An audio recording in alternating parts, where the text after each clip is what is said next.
چې کوم دي نو دا 400 خلک دي خو زمونږ تحصیل خو نه مونږ خوا بیل شي نو زمونږ اثر نظر او قدر او قیمت ټول دی خوا دي.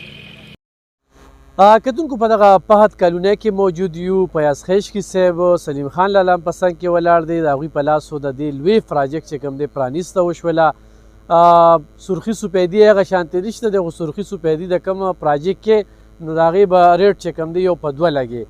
نو دا د غریبانانو دپاره هغه خلک چې ځان له ښه ځای کې ځای اخیستل غواړي او په مین سړک د پاسه غواړي نوښار ته هم نږدې وي 400 ته هم نږدې وي او موټروی ته په 100 منټونو فاصله کې وي نو دا پهد کالوني د بالکل په مین روډ باندې را تاسو موږ د دې ټول ارڅه لوکیشن ښایو خو نن زموږ دپاره مهمه او د خوشقسمتۍ خبره دا ده چې په دغه پهد کالونۍ کې زموږ د پیاز خیشکي صاحب سره لیده کاته وشو.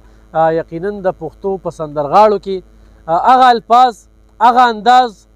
او ورسره هغه شاعري خوښوي چې کوم کې موږ ته میسیج وي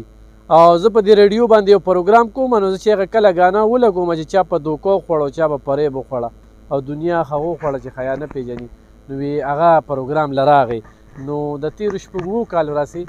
موږ اورو او اوس خو یو نوې سندر را روانه ده هغه هم انشاءالله راځي به خو کتونکو په پهد کالونۍ کې ولاړ یو نو د پراجیکټ حوالې سره به د پیاز خیشکي صاحب سره خبره ترې کړو. ډېره زیاته مننه جي ډېره مننه رور او د هغې ټولو ملګرو هم مننه چې چا څوک داسې سوچ وکړي چې یو داسې ځای تیار کړم چې هغه د درمیانه خلکو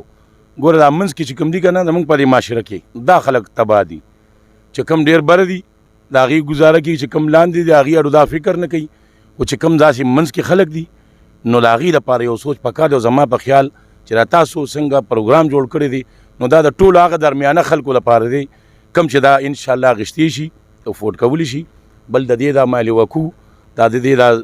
ځای بل زما خو د دې هغه سر ډېر خوښ دی ځکه چې هلته کې نیچر ډېر نږدې دی او دغه ځای سیندري څه بل شانتې ده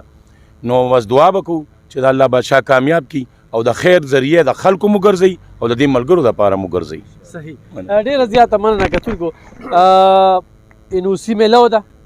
یونس پراپرټي اینډ مارکیټینګ یو نامي ګرامي نوم په دې 400 کې او د 400 نه بهر هم چې کوم دی نو هغوی ځای نه اخلي او خیشکي صاحب به داسې ډېرو ځینو ته خلکه بوتلي وي خو نن چې د کوم پراجیکټ ابتدا کېږي لکه پیاز خیشکي صاحب موږ ډېر وینو که نه هغه سرخي سپیدي وله جوړه کړو خو بیا دغه کمرشل او د هغې هم ته په عام ګاک نه چې کوم دی نو پیسې وباسلي. ګوره جي په دې کې چې کوم المیه ده نو هغه تاسو زه ویلی نه شم هر ځای کې چې تاسو وګورئ یو ښار کې به خامخا یو المیه چې پای کې د ټولو خلکو سرمایه ډوبه شوي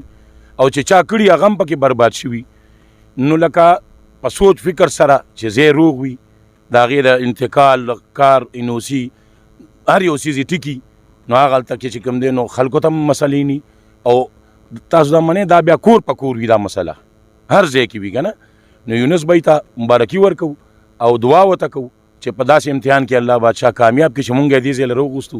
او مونږ له یې دا عزت راکړو نو مونږ به دا دعا کوو او دا کوشش به کوو زمونږ چې کوم ملګري دي دې خوا وشا کې زه هم اوسېږم دلته جوخت